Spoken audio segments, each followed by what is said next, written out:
Does COVID-19 spread? How do we take care of our elderly? These questions are being answered by Dr. Maria Van Kerkhove of the World Health Organization. Let's listen in. COVID-19 is a virus. It's a virus, it's a coronavirus that was newly discovered in December of last year. And I say this is new because we don't have any documentation of this virus circulating in humans before December. It's a coronavirus, which is a virus that mainly comes from animals. It circulates in animals, and some of these coronaviruses will spill over into human populations. There are other coronaviruses like SARS, which is severe acute respiratory coronavirus, or MERS, which is Middle East respiratory syndrome coronaviruses. Those viruses spilled over, SARS spilled over in 2002. In China, and MERS spilled over in 2012 in Saudi Arabia.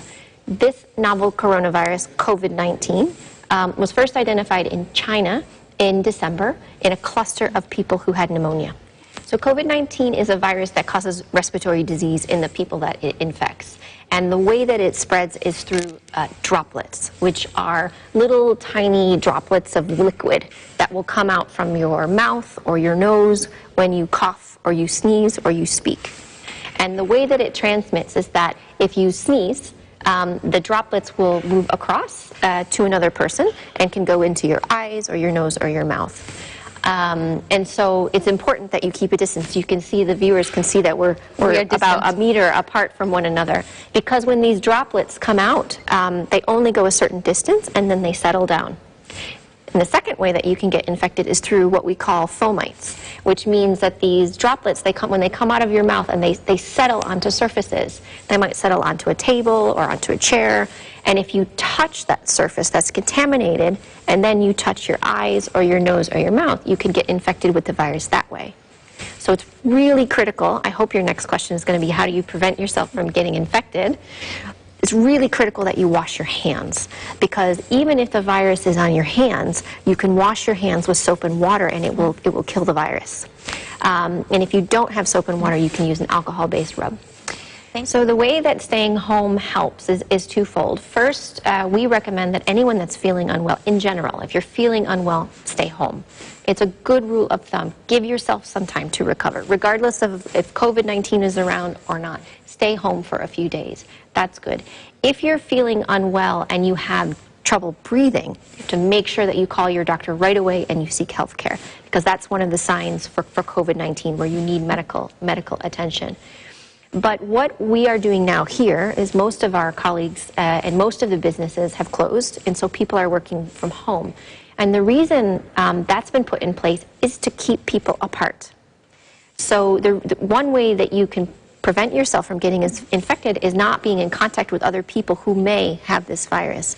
And so if you have a physical distance, we sometimes say social distancing, which we really should call physical distancing, because what we really mean is a physical separation from one another. Shouldn't touch your face.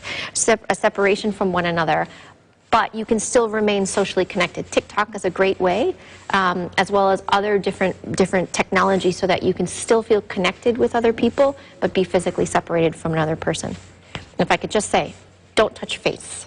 Thank you. Just don't touch your face. It's amazing how often you touch your face. I'll have to come back and look at this TikTok and see how many times I almost touched my face or actually touched my face. Your hands, have dirt on them, and if you don't wash them regularly, you can contaminate yourself. So make sure you try to avoid touching your face, especially your eyes, your nose, and your mouth. So we do know from data from a number of countries that people who are most vulnerable for developing severe disease are people of older age, so people who are over the age of 60, 70, and 80 years old, but also people who have underlying conditions like chronic respiratory disease, like asthma, or cardiovascular disease or diabetes.